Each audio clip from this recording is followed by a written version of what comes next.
Hello everyone, and a very pleasant good afternoon or evening to you, wherever you may be listening to this, right here on Life's Opening Radio Road Break. This is an extra episode. This is the AEW All Out 2023 review, which I promised everyone that I was going to do, and here we are. This is the show after Wyndham Rotunda passed away. This is the AEW pay-per-view right after he passed away. He passed away on the Friday before this pay-per-view, so this was obviously a Wyndham Rotunda tribute show. For those of you who don't know, Wyndham Rotunda was Bray Wyatt. He was also the Fiend in WWE, and he passed away right before this AEW All Out 2023 review, which we will do right now. We're not going to waste any more time, so we're going to go right into it with the AEW All Out 2023 pay-per-view from the United Center in Chicago, Illinois. There was 10,000 people there. The capacity, by the way, for the United Center, for those of you who are wondering, is 20,000 people.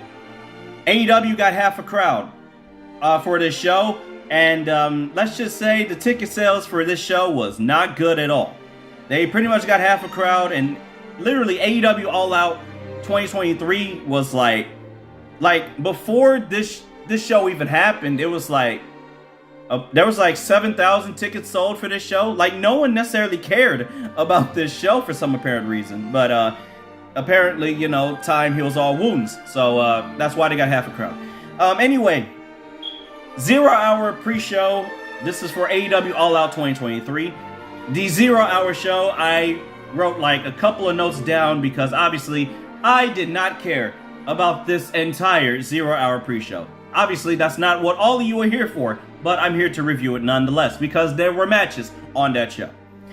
Bryan Danielson cut a promo to open up 0 hour. He referred to Wyndham Rotunda's match with him at the Royal Rumble 2020, which I did see personally, myself, in person, and it was here, right here in Houston. So, the Royal Rumble 2020, Bryan Danielson referred to Wyndham Rotunda, and he said, and I quote, "The last time he was in a strap match, it was against someone he loved, and they beat the hell out of each other, and he doesn't love Ricky, and he doesn't even like him, so just imagine what he's going to do to Ricky Starks." That sounded wrong, I apologize, but that was Bryan Danielson's words, not mine. I apologize. But, yeah, Bryan Danielson, he returned on the day before AEW All Out, on the collision before AEW All Out. He returned to a big surprise, and what was going to happen was Ricky Starks was going to challenge Ricky Steamboat to a strap match. And Ricky Steamboat obviously is retired. He hasn't wrestled in 14 years, if I'm not mistaken. So, yeah. There you go, everybody. Anyway, Bryan Danielson cut the promo, and it was obviously a great promo to open up 0 hour. An over-budget Battle Royal happened right after.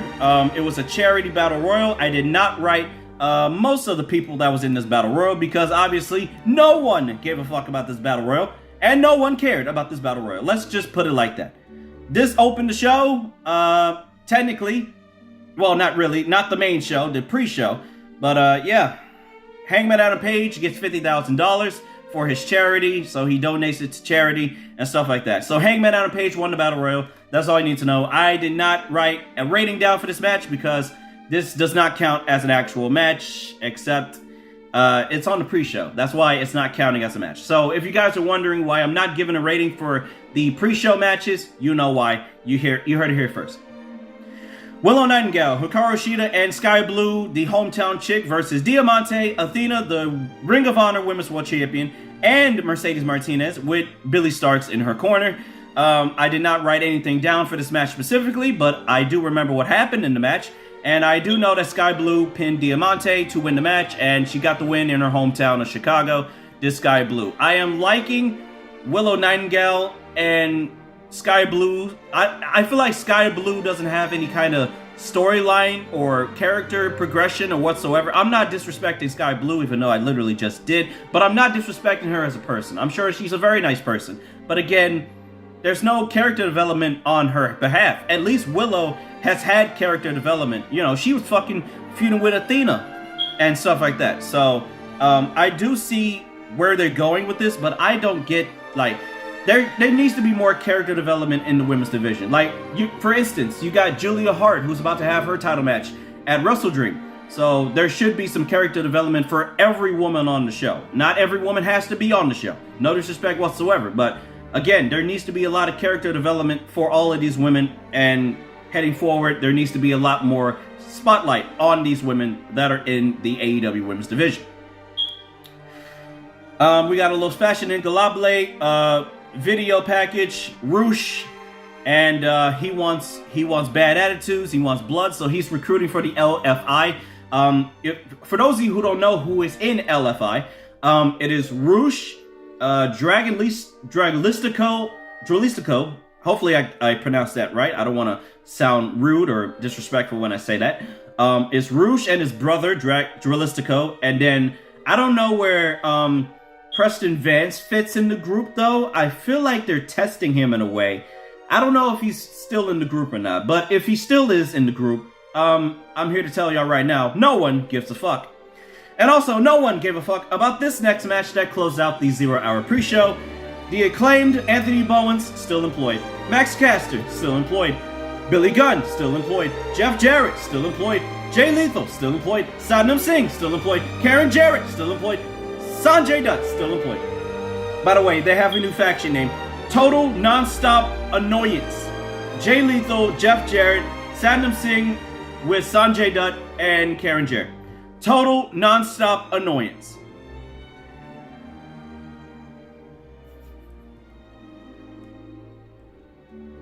That's the best y'all could come up with, AEW Creative. That's the best y'all could come up with. Are y'all serious? Really? Really? Never ceases to amaze me every single week. Never ceases to amaze me, AEW Creative. Never ever ceases to amaze me. No rating for this goddamn match. I don't care about this match. This shit sucks. Get this shit off my television. I'm saying this one time, and probably one time only, for this specific match. I don't care. No one give a fuck. And none of you should give a damn either. There you go. That's the 0-hour pre-show. Main show. The real show. AEW All Out 2023. We begin with the Ring of Honor World Tag Team titles on the line. Better Than You, Baby. Adam Cole and Maxwell Jacob Freeman, the AEW World Champion. MJF. Adam Cole and MJF versus the Dark Order. John Silver. I almost said John Reynolds. I don't know who the fuck is John Reynolds. I mean, that dude sounds like a jobber, to be fair. But, there you go, ladies and gentlemen. Give me a fucking break. Alex Reynolds and John Silver with Evil Uno in their corner. I'm going to go over everything that happened in the match because I actually did watch this match myself. So Adam Cole and John Silver, they start off and they trade off headlocks. They trade off some chanting. There was a double clothesline chant for Adam Cole and MJF because their finishing tag team maneuver is a double clothesline. There could be better tag team finishes that they can have, but I'm not the judge. I don't write AEW Creative, and I'm glad I'm not in AEW Creative, to be honest with you, because some of the shit that they've been writing lately has been fucking awful. There's a kangaroo kick chant. Silver lands a penalty kick, and then a pump kick by Adam Cole. MJF tags in, but Alex Reynolds saves John Silver. So Alex Reynolds tags in. MJF chants for sportsmanship. I'm not making this up. So MJF and Adam Reynolds, they trained each other, as a matter of fact. So that's why this match is happening. So MJF does an eye poke, though. So there you go. MJF, by the way, we don't know if MJF's a babyface because I feel like MJF, with the way he's being booked lately, he's been kind of a babyface. He's not a tweener. He's not a heel. He's straight up a babyface at this rate. I don't know. That's just me. John Silver cheap shot MJF. MJF landed a shoulder block, and then he held his neck. I thought his neck was hurt again, but there you go. John Silver runs around. He attacks Adam Cole. The doctors check on MJF, so apparently they think MJF has a neck tweak or whatever the fuck. So they take MJF to the back. I'm not making this up. So they check on MJF in the back, and Adam Cole is out there 2-on-1. John Silver takes over. He beats up Adam Cole. Reynolds goes for a cheap shot. Cole cuts him off. Adam Cole goes for a Panama Sunrise. John Silver counters. He lays in some stiff kicks to Adam Cole, and then he hits him with a Fisherman's Buster for a 2 count. Alex Reynolds tags in. he beats up Adam Cole for a while. He beats him up with a boot. Evil Uno on the outside with some cheap shots. John Silver tags back in. But Cole fights. He makes a comeback. He has a brainbuster. Ayushi Goroshi to John Silver, and they lay down selling. Hold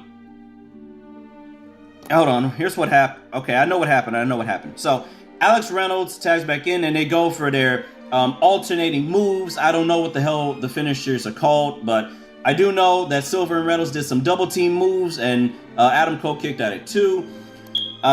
Reynolds and Silver wants to double clothesline. John Silver then tags in, and they hit the double clothesline, and Adam Cole kicks out.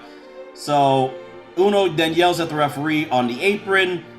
So John Silver and Alex Reynolds, they both get the Ring of Honor tag team titles. Cole boots down Reynolds. He super kicks John Silver. Then MJF comes back.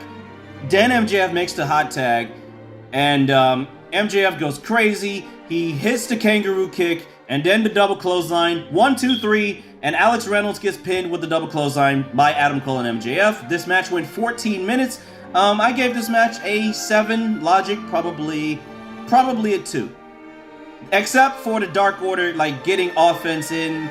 There was not really a lot of stuff that played. I get that Adam Cole and MJF, like, they were teasing MJF, you know, he was going to leave him high and dry, but then MJF came back and stuff like that. So MJF was selling the neck from All In. So I don't know why that had to be incorporated into this match, though. They could have had MJF come out on a neck brace and stuff like that. Maybe that would have worked. Maybe that wouldn't, but I don't know. But anyway, Dark Order lost as usual. Clean as a whistle, by the way, on this show. So there you go, everybody. That was the first match on AEW All Out 2023. And after the match, Samoa Joe was walking down. No, excuse me. Yeah, okay. So Samoa Joe was walking down. So Samoa Joe, MJF and Samoa Joe, they brawl literally in the ring. And Joe, he had a choke on MJF. So the official gets involved. They separate MJF and Samoa Joe. There was a lot of commotion. So there you go. So after that match, they had a match at Dynamite Grand Slam, which I will review in a separate roundup video. So look out for that video in the near future. I will review that show and all of the other shows for AEW. So look out for that roundup in the future. And there you go, everybody. That was that. So we go right into our next match, which is also another Ring of Honor Championship match. This is for the Ring of Honor World Television Championship, Samoa Joe versus Shane Taylor. Shane Taylor, by the way, is on Wrestle Dream, but he's on the pre-show. The 0-hour pre-show. So, yeah, talk about a downgrade for Shane Taylor. Seriously, what the fuck are you guys doing for Shane Taylor? Can Shane Taylor please win an actual match? Holy fucking shit. I'm not saying he's bad in the ring. I'm not saying he's not a great wrestler. Shane Taylor's great. But, again, he went from the second match on this show to the 0-hour pre-show at Wrestle Dream? What? What? I don't know. Anyway, we're going to go off this match. Samoa Joe, he hits Shane Taylor right away. Shane Taylor hits a shoulder block. Shane Taylor with some punches in the corner, but Samoa Joe chops him. And we get some more strikes. Shane Taylor hits a clothesline.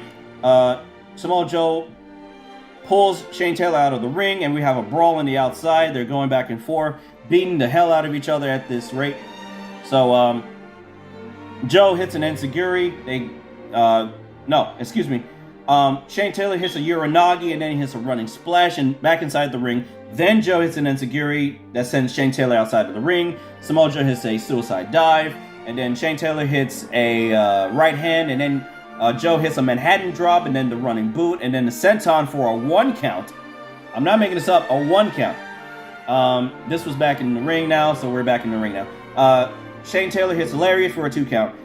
Samoa Joe goes onto the apron. He snaps Shane Taylor over the top rope, and then he hits the coconut clutch, but Shane Taylor drags him over the ropes and hits a stunner, a he had a stunner. It was over the rope, so Samoa Joe selling his neck. And then Shane Taylor did a couple of more moves, and then he goes to the top rope for a splash, and he hits the splash, near fall on Samoa Joe. Shane Taylor comes back with more strikes. Joe hits him with a lariat. Shane Taylor does not go down after the lariat, and then there was some more striking. There was a lot of striking in this match. This match was awesome, man. This was great. This was really good, but I feel like this match was short, though, because in my notes, I wrote the time for this match. I have this match at a different time than what actually did happen, so let me pull this up really fast while we're doing this. Oh, and by the way, Samoa Joe won with the Coke in the Clutch. He taps out Shane Taylor, and Samoa Joe still your Ring of Honor World Television Champion, and then he fights MJF at Dynamite Grand Slam, which I will review in a separate AEW video, so look out for that video in the near future. But as I do that, I will now pull up the time for Samoa Joe and Shane Taylor, because I wrote down a different time for this match. I feel like this match went 10 minutes max, but I feel like this went shorter than that. Let me pull this up really fast while I do that right now. While we have a break in the review, I'd like to remind all of you, by the way, that Wrestle Dream review, me and Cabo is going to be on that review, so look out for that review. It's going to be a pretty big episode because there's a lot of matches on Wrestle Dream, so look out for that episode on Life's Only Radio Rope Break. Oh, here we go. Here's the time that I wrote down. I wrote down 7 minutes and 45 seconds for this match. So, yeah, a relatively short match, but this was okay. I gave this match a 6. Logic, I gave it a 2. Because it was predictable. Plus, Shane Taylor was not beating Samoa Joe, when Samoa Joe literally just came off of almost beating CM Punk in a very good match. So, yeah, and CM Punk, by the way, got fired. For those of you who already don't know, CM Punk got released and fired. So, there you go. Alright, everyone, our next match after this was Luchasaurus, the TNT champion, the former now TNT champion, because on Collision, Luchasaurus lost the belt. Christian Cage pinned Luchasaurus to become the new TNT champion. So the former TNT champion, Luchasaurus, versus Darby Allin with Nick Wayne in his corner for the TNT championship was the third match on this show.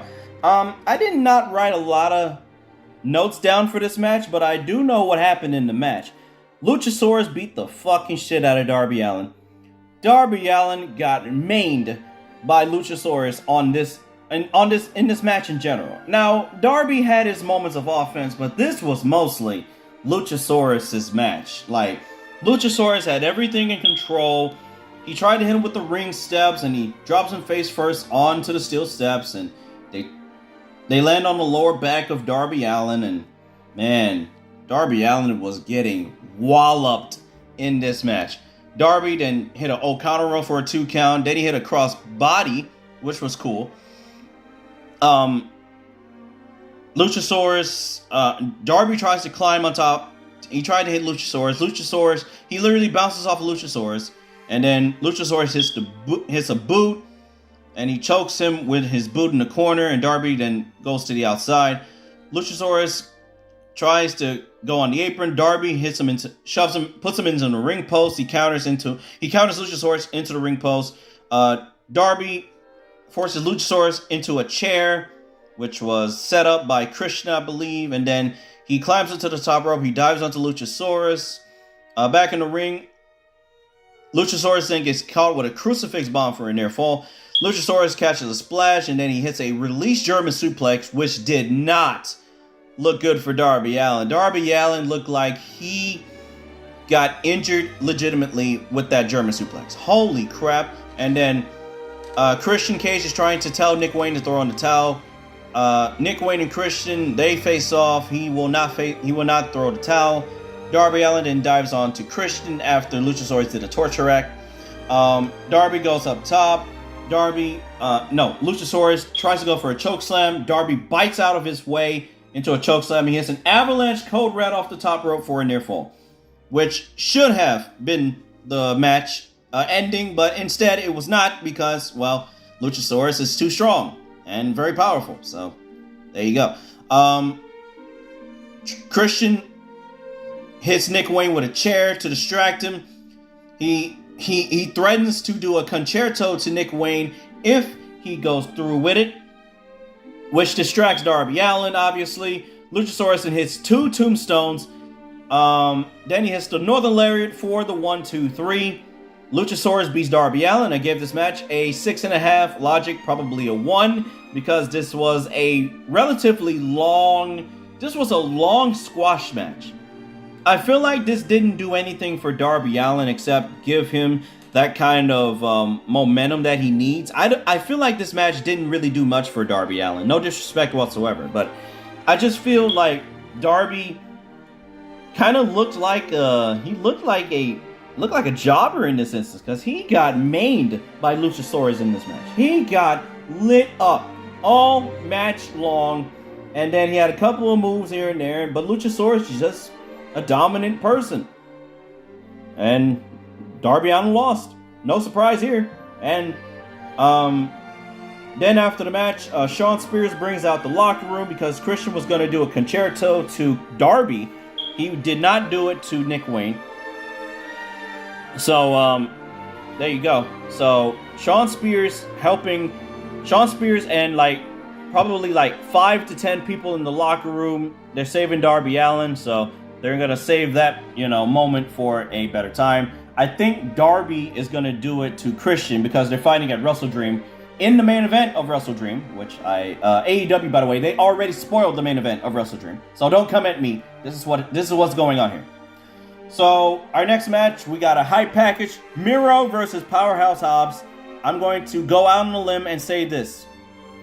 This was the 3rd best match on this entire show. The main event was great. I will admit this. The main event of All Out was awesome. It was a great match. And then probably the Takeshita Omega match, that's a second. That's a second for me. But this match was the 3rd best thing on the entire show. This is my honest opinion. This is not anyone else's opinion but mine. Miro versus Powerhouse Hobbs. I'm going to briefly go over this match because there was a lot of good stuff that happened in this match. And the crowd, by the way, was chanting meat. Pause. That's exactly what they were chanting. Don't come at me. That's exactly what happened. That's exactly what they said. I don't know why. And then when TJ Perry made her AEW debut, they were chanting literally. Should I say it without? It's a pause moment. It's a pause moment. Nah, I'm not gonna say it. I ain't gonna say it. We're gonna go into the match now. Miro beats up Will Hobbs. Powerhouse Hobbs goes for a couple of lariats, but he misses. They run into each other. Miro with more punches and kicks, but Powerhouse Hobbs hits a clothesline. Shoulder strikes in the corner from Powerhouse Hobbs, then he hits an elbow. Miro hits a spinning heel kick for a 2 count. Hobbs rolls out of the ring and he stuns Miro over the top rope, so he tries to buy some time. Back in the ring, belly to belly by Powerhouse Hobbs. Hobbs is in control. He hits an exploder suplex, which I have never seen him do before, so that was new for me. Miro then fights back. He hits some punches, but Hobbs cuts him off. Powerhouse Hobbs does a corner splash to Miro, but Miro avoids the second one, and Hobbs goes down onto the outside. Miro is on the apron. Yeah, Miro's on the apron. He goes for it. He hits a cannonball senton to Powerhouse Hobbs on the floor, and then he tosses Powerhouse Hobbs into the steel ring steps. So they're brawling on the outside. Hobbs gets back in the ring. Hobbs does a chin lock. Miro breaks the grip of Powerhouse Hobbs when they start trading punches. They do some running splashes from both men. Neither man will fall. They both go back and forth with clotheslines. Neither man goes down. Miro hits fucking 5 clotheslines in a row. Finally, he drops Powerhouse Hobbs after probably the 5th clothesline. Miro gets Hobbs on the apron for the Beast of the Baldwin. That is Sheamus' move, by the way. So he literally beats up his chest with the fist. You guys get the idea. If you know what I'm talking about, watch a Sheamus match. You'll know what I'm talking about. Then we get back into the ring. Powerhouse Hobbs hits a gourd buster for a 2 count. No, excuse me. He hits a gourd buster, sending Miro back into the ring, and then he hits a Miro. Hold on. My notes from here gets a little bit cloudy. Stay with me, everybody. Miro went for something, I wrote in my notes, Miro went for something. Powerhouse Hobbs was on the top rope for some reason. So Miro and Powerhouse Hobbs do a superplex off the top rope. And then Miro does a comeback. He hits his running kick. Hobbs will not go down. He goes for a second one. Powerhouse Hobbs counters into a spinning power slam for a 2 count. So there you go. Powerhouse Hobbs with a clothesline. Miro comes off the ropes with a clothesline. Miro hits another kick. Miro wants the game over camel clutch, but instead Hobbs fights out, and then he hits the I don't know what it's called, but he basically hits the spine buster.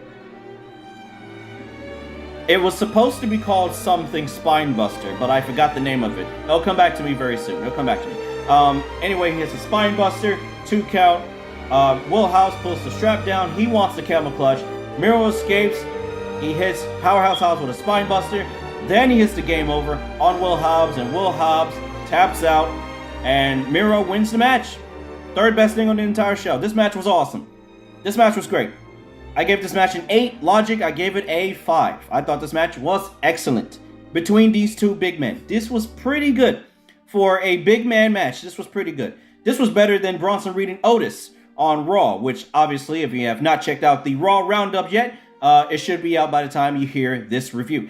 Anyway, this match was great, and then, as I mentioned already, CJ Perry made her AEW debut, Miro's wife, for those of you who don't know. So, CJ Perry came out because Will Hobbs was beating up Miro. She hit Will Hobbs with a chair, and Will Hobbs was about to do something to CJ Perry, but Miro saves her. And Miro and CJ Perry, they lock eyes, and then Miro just walks away. He wants no part of his wife because he declared that his wife nor his god is helpful to him, essentially. So, yeah, I can see where they're going with this. And also, they're trying to build an angle where CJ Perry is about to manage another guy in spite of Miro. So, I don't know where the hell that's going. And honestly, I don't want to see that shit because that shit is absolutely lame. I know why they don't want to do the WWE stuff with Miro and CJ Perry teaming them up. I get it, but again, I don't want to see CJ Perry manage another wrestler. It just does not feel right. It just doesn't. That's just my honest opinion. Maybe some of you may share the same opinion as mine, but yeah, there you go. Yeah, there you go. Miro and Powerhouse Hobbs, the third best thing on this entire show. And there you go. All right, next match for the TBS Championship. Kris Statlander, the still TBS champion. Kris Statlander versus Ruby Soho with Saraya in her corner. This match was also a pretty solid match for a women's match. By the way, this was the only women's match on the main show of this show. So, yeah, this is the only women's match on the entire show, technically. So, yeah. I thought this match was pretty solid, so I'm good. I didn't write a lot of notes down for this match, but all I do know is that Kris Statlander hit a spinning power slam at one point for a near fall. Ruby Soho hits a sick poison Rana, and then she hits a tornado DDT and a spike Hurricane Rana. Not enough to pin Kris Statlander. They start trading strikes. They fight up back to their feet. Kris Statlander hit a blue thunder bomb at one point, which I thought was pretty cool. So she got a 2 count on that. Statlander goes up to the top rope. Saraya distracts her. Soho hits the no future kick on Kris Statlander. And then she has Destination Unknown, but Kris Statlander kicks out. Saraya distracts the referee again. So Saraya, we have a rope break ledger here as part of Lights Opening Radio rope break. So Saraya, 2 interference spots. None of them worked in this match. You're getting a $100 fine. Ruby Soho gets the spray paint, the green spray paint. But Toni Storm runs down. She takes it away from Ruby Soho. And while that's going on, Kris Statlander hits her new finishing move, which is called the Saturday Night Fever. 1, 2, 3. Kris Statlander retains and beats Ruby Soho in this match. I give this match a 6.5. Logic, I give it a 1 because Ruby Soho looked like a geek in this match. And number 1, she lost because of Toni fucking Storm. And they were a part of the Outcast, but now Toni Storm has developed this this old movie star gimmick, which people are beginning to like now, which is cool. Don't get me wrong, but again, there's no real explanation for why Toni Storm left the Outcasts. I mean, I know she wanted to do her own thing, but there was no real explanation for it, in my honest opinion. There was not a legit explanation for it. But there you go, everybody. Kris Statlander retains against Ruby Soho. I gave the match a 6. Yeah, 6.5. And logic, I gave it a 1 because it was kind of predictable. And then 2, Kris Statlander won. So, not much going on here. Ricky Steamboat does commentary for this match. Bryan Danielson versus Ricky Starks in a strap match. As I said earlier on, Bryan Danielson made a surprise appearance. He came back, so that's good. I thought this match was pretty good. This was not the second best thing on the show, but I thought this match was pretty good. This episode of Rope Break is interrupted to advertise Life's Open Radio certified bangers, a roller coaster of music consisting of drum and bass.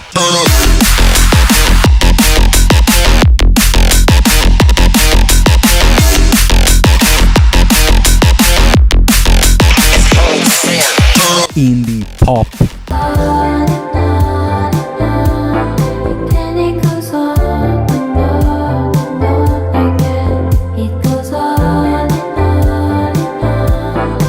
Pop and R&B.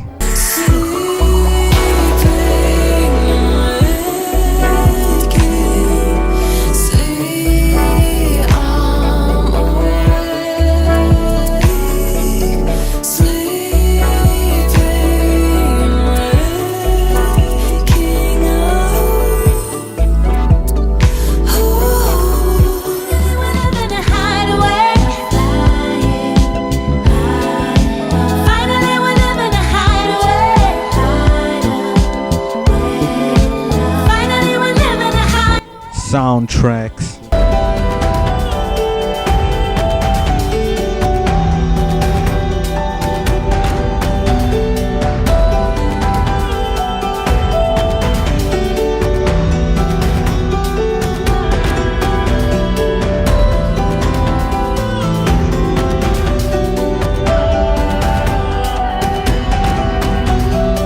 And anything else that comes to Hobbs' mind, as well as world news and special guests.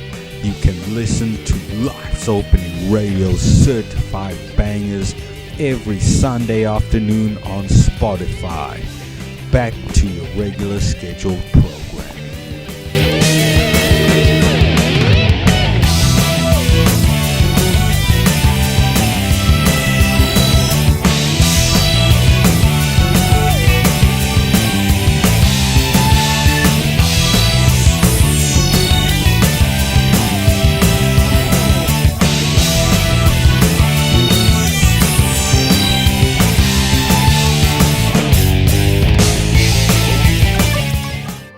So Bryan Danielson came out with the final countdown music. Is very recognizable final countdown music. Ricky Starks then attacks him from behind, and then he hits him with the weight belt that he brought out. So Ricky Starks is beating him up with that. So he hits Bryan Danielson with the buckle, with a belt buckle. So we're gonna have the strap match between Ricky Starks and Bryan Danielson. I watched this match twice, and I thought it was a very good match between these two guys. And there was a Texas Death match that they had on Collision, which I thought was also pretty good as well. So Danielson and Starks are really going at it, which I really do appreciate. And I really like the fact that they're really beating each other's behinds. Let's just put it like that. They're really beating each other up. This is great. This is great. I did not write everything that happened in this match, but I will say this match was great. I know Bryan Danielson was bleeding halfway through the match.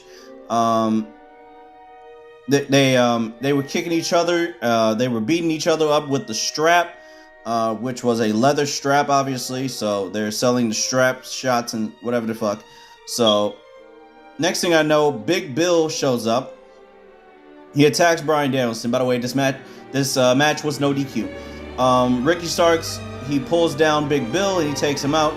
Bill goes to chokeslam Ricky the Dragon. Bill goes to chokeslam Ricky the Dragon Steamboat, but Bryan Danielson sends Ricky Starks into Big Bill on the outside. So back in the ring, Bryan wants the Busaiku. Usaku knee, but Starks intercepts. He hits a spear, gets a near fall. Starks tries a Rochambeau. Bryan hits the knee, another near fall.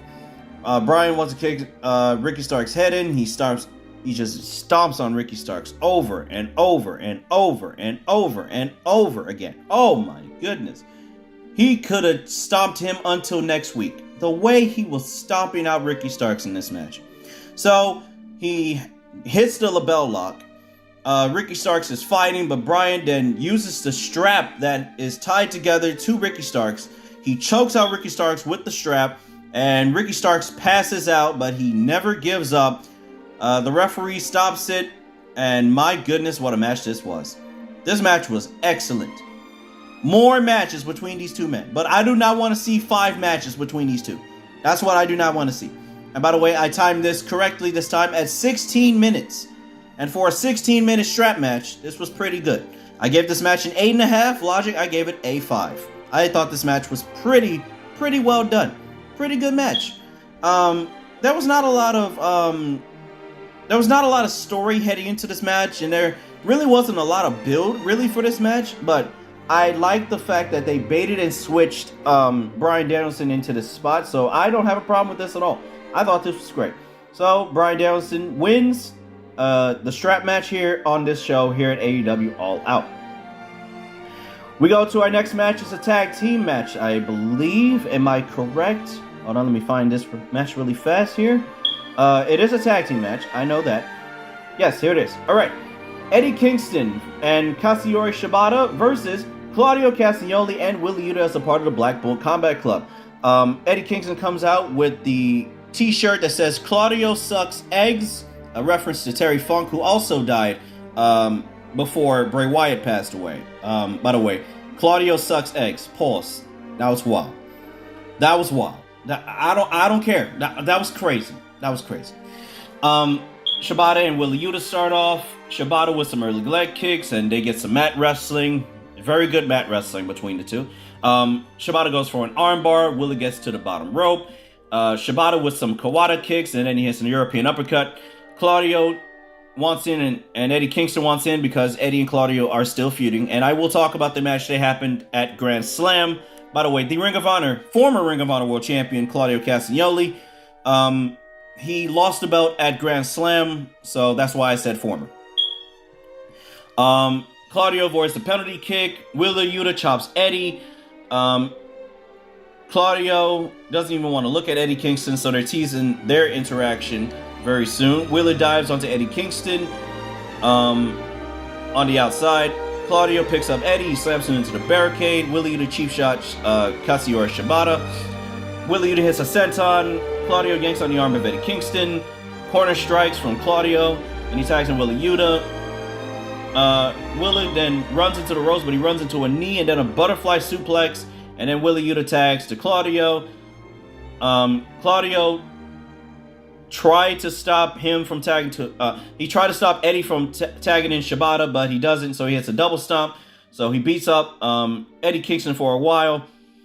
Shibata then tags in. He hits a butterfly suplex. He turns the kick out from Claudio into an armbar and then a triangle choke. Claudio is able to power up Shibata and powerbomb himself out of the choke, which was awesome. Claudio launches Wheeler Yuta into Shibata for a 2 count. A Hurricane by Shibata. And then he hits a modified Indian Deathlock. There you go. So then he transitions it into an ankle lock. You got both Wheeler Yuta and Claudio in submissions. Claudio breaks up the hold with a European uppercut, but he drops Wheeler Yuta and he puts more pressure on the knee. Eddie Kingston hits a corner clothesline, and then the Kobashi chops, and then an exploder. Eddie wants the Hurricane, the back fist, but Claudio boots him in the face. So Shibata takes out Claudio. Shibata has a pump kick to maximize his Eddie Kingston Saito suplex. Claudio breaks up the pin. Things get breaking down. Who was this fucking referee? I believe it was it Stephon Smith? Whoever the fuck that referee was. Get him the fuck out of here. He was fucking awful. Rick Knox was awful. He was in the semi-main event. I'm already giving Rick Knox another $200 fine. Get him off my TV. Moving on now into our other match here. So Eddie and Claudio, they trade strikes in the middle of the ring. Willie Yuta hit a British German suplex at one point for a 2 count. More uppercuts from Claudio. Claudio goes for the Ricola bomb. Eddie counters, hits him with a back fist. Eddie pulls Claudio up. He has a Northern Lights bomb. Willie Yuta breaks it up. Shibata grabs Willie in a sleeper hold, and Willie Yuta is out. Claudio hits an uppercut on Eddie and the 3 count as Eddie Kingston kicks out at 4, but Shibata was too busy holding up Willie Yuta. So Claudio Castagnoli gets the win in this match. I was surprised that he got the win in this match. Normally Claudio would not win a match with the uppercut, but he won the match with the uppercut. Great. I gave this match a 7. Logic, I gave it a 4. That's the best rating I can give for this match, honestly, because I didn't care about this match too much. I cared about Eddie and Claudio facing off at Grand Slam more than I cared about this match. So, there you go, everybody. That's all you need to know. Moving on now into our next match. Takeshita. Konosuke Takeshita's entrance music needs to be changed. This man's music went...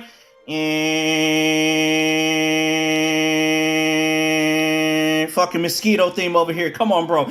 Konosuke Takeshita's theme sucks. Change this man's theme music, please, expeditiously. Unbelievable.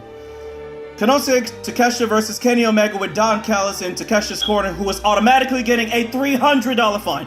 Get Don Callis the hell out of here. Security should have escorted this man out expeditiously. Holy shit. Anyway. Omega and Takeshita go back and forth. They trade arm wringers and escapes for a bit. Takeshita with a side headlock. Takeshita then slams him down. They shove each other, and then Takeshita rakes the eyes. Omega hits a kick. Takeshita fires up. He hits a jumping calf kick, which was great. Omega blocks Takeshita's move called the Zahi.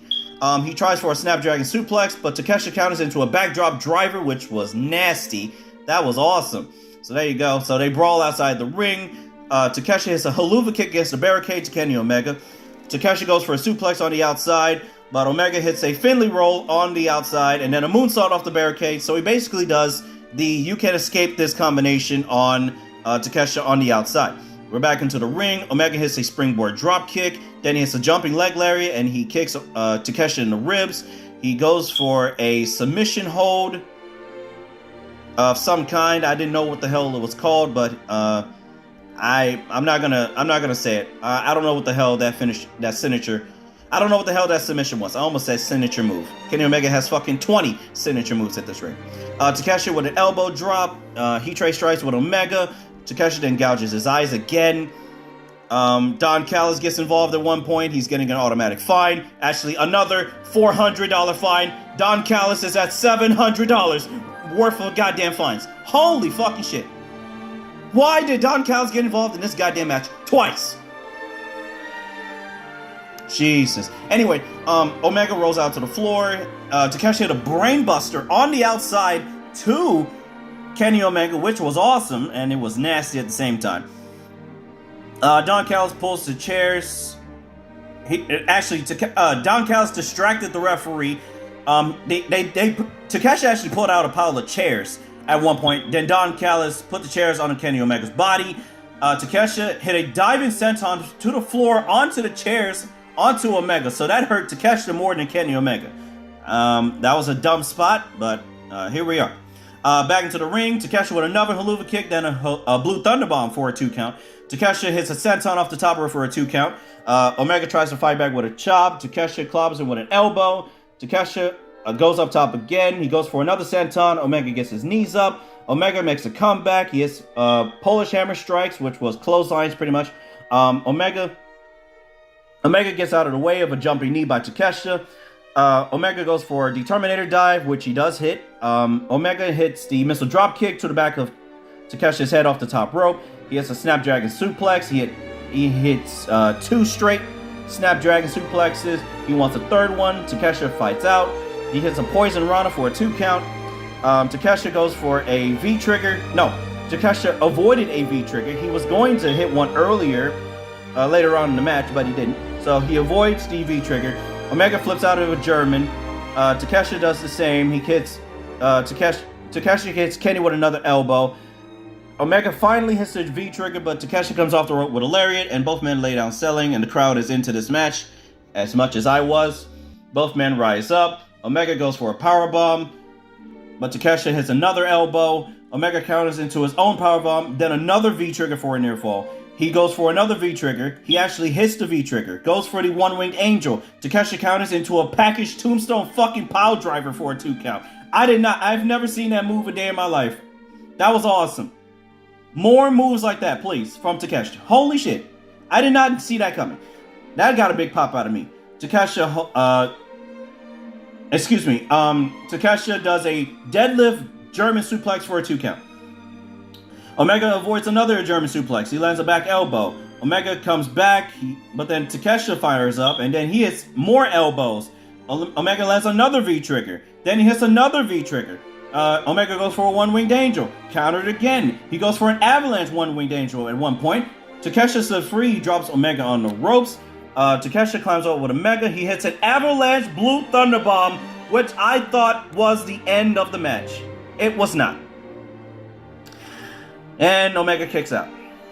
My goodness. Well, hey, at least it wasn't the finish. Kaba would have been mad that it wasn't the finish, but there you go. Takeshita wants the finishing move, the Zahi, and he actually hits it, but Omega kicks out again. Callis tries to refocus Takeshita. He gets Takeshita to strike the ref. He tried to stab Kenny Omega with a screwdriver, and then Omega avoids it. He does more V-triggers, so Omega hit approximately 7 V-triggers in this match, and none of them had any effect on Takeshita. I don't know. I don't know. Takeshita has the screwdriver. Hold on. So Omega goes for the one-winged angel again. Takeshita has a screwdriver. Referee sees it. Thank God he saw it, because I would have fined the shit out of that referee.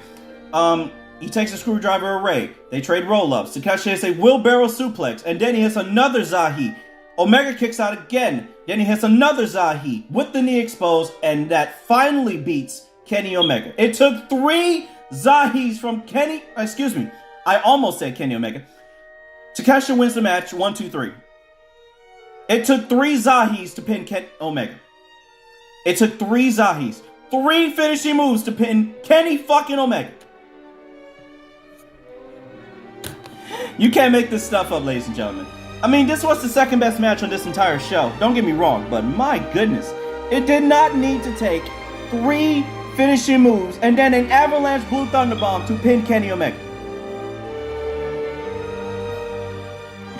Oh man, I don't know anymore. I'll give this match a 9. This match was excellent. Probably the second best thing on the entire show except the main event. I thought this match was great.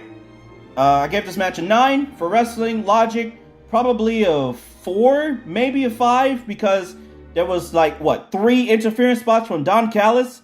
Takeshita should have won this match clean, which, I mean, he did win clean, but he didn't need Don Callis to help him out win the match. That makes Takeshita look weak here. I don't understand, but I do understand that Takeshita won. I'm glad he won.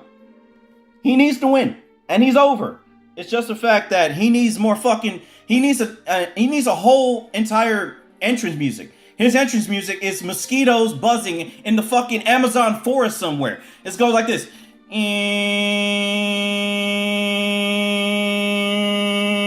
Come on. Change this man's theme, bro. I'm saying this for the last time on this show. Change this man's theme. Jesus Christ. And then this next match. Oh my God. This match. You know, normally I would give a positive rating here, but I'm just glad. Actually, no, I'm not glad. Our next match, the semi-main event of the show. Bullet Club Gold. Juice Robinson, still employed. Switchblade Jay White. Austin Gunn, still employed. Colten Gunn, still employed. Versus FTR, the World Tag Team Champions. Dax Harwood and Cash Wheeler. Also, respect to FTR. There will be no FTR slander in this entire episode. None. But there will be some to the Young Bucks, who are also still employed. Get this shit off TV. Rick Knox was your referee. No rating. This fucking sucked. Anything Rick Knox related, automatic 0. And also, to make matters worse, the reason why I'm giving this a no rating, Bullet Club Gold won. So you mean to tell me Bullet Club Gold can beat the Young Bucks and FTR in a 8-man tag team match, but they can't beat FTR in a normal tag team match in 60 minutes?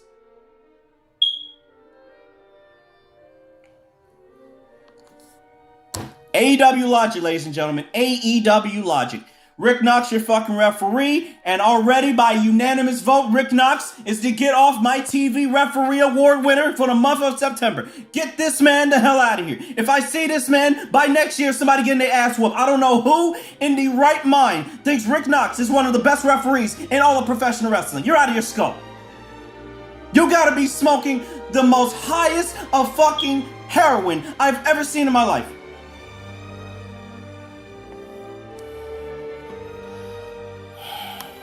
Moving on, main event.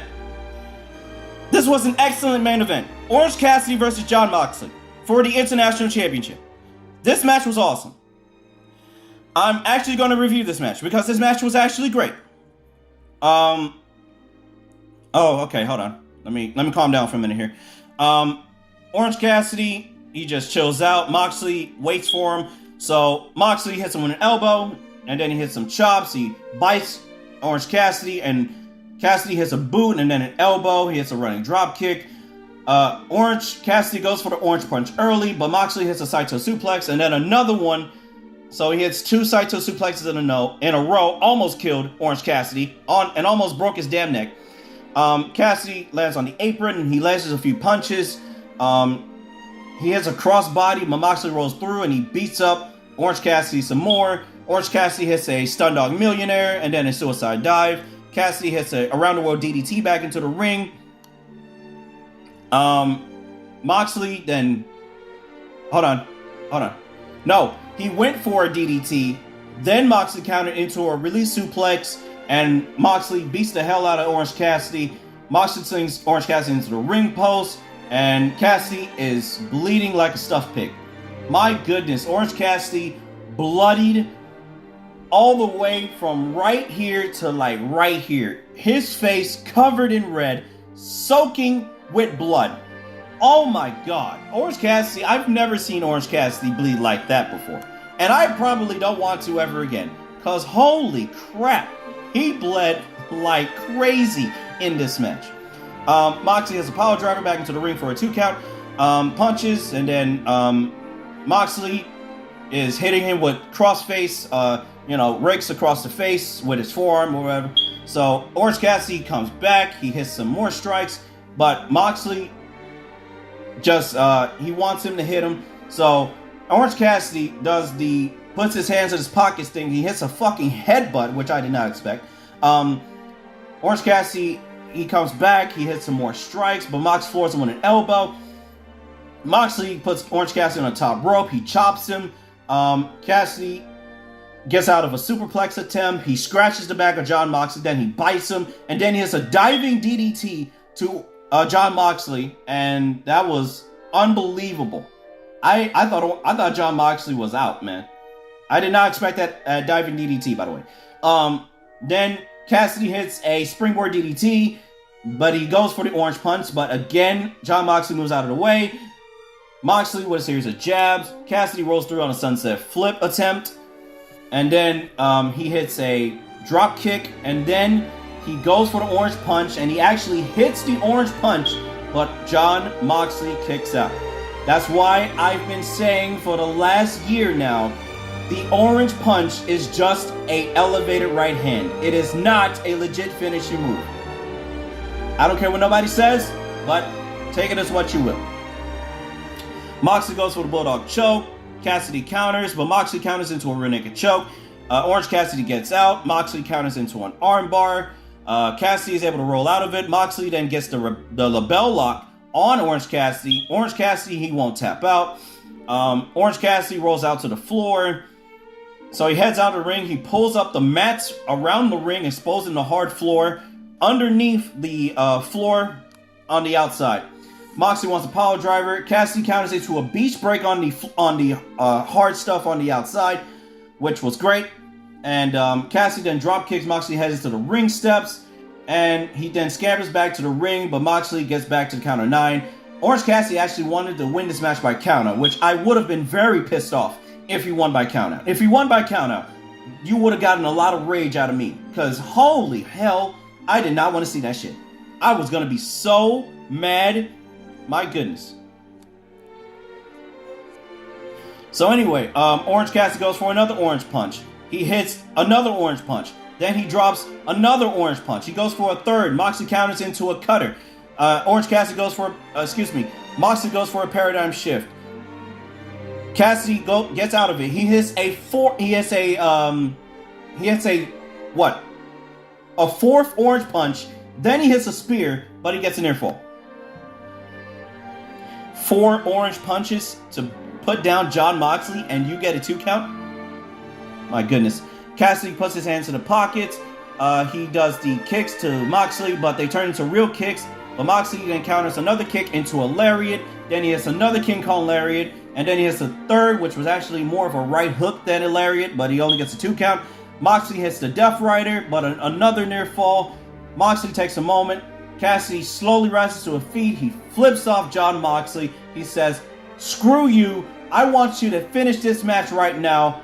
Another Death Rider. It took 2 Death Riders to pin Orange fucking Cassidy. And this match was excellent. Jon Moxley wins. He wins the International Championship here at AEW All Out, but he loses it to Rey Fenix 3 weeks later in Grand Slam, which we will go over when we get there. I gave this match another 9. Logic. There was not a lot of logic in this match. These guys just beat the hell out of each other. Really? There was no logic in this match? Really? So, 0. No logic for this. They just beat the hell out of each other. That's all they did. All they did was just move after move, and then, Moxley went for a power driver, another counter, and stuff like that. I get the fact that Orange Cassidy lost, and, they want him to do something else now. So, the title is off of him, but now the title is on Rey Fenix because of that stupid power driver spot that we will talk about when we get there. I'm not going to mention it here. We're going to mention it on the AEW Roundup. So there you go.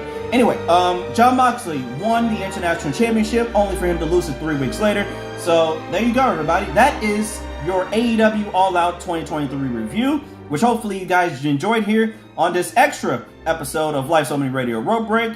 We'll be back for Wrestle Dream with me and Cabo, and then for Fastlane, and then for New Japan's Royal Quest 3, which Cabo has been interested in watching, and I may watch that show as well. So we have a pretty busy schedule here as a part of Life's Opening Radio Rope Break. So hopefully you guys enjoyed this episode. Also, if you haven't checked it out already, check out the Musical Circle podcast, which is also on Spotify and wherever you get your podcasts. If you have not listened to Certified Bangers yet, Cabo is always putting out some new stuff, so you can put it on Spotify. You can find it on Spotify and wherever you get your podcasts. And there's a lot of great things going on here in the month of October, and it's only going to get better. So I will see you guys for Wrestle Dream 2023 for AEW. It's going to be a great show. You guys do not want to miss it. So look out for that episode and all of the other episodes right here on Life's Only Radio Road Break. And until next time, and until Wrestle Dream, I'm your host, Ben Charles. So long, everybody.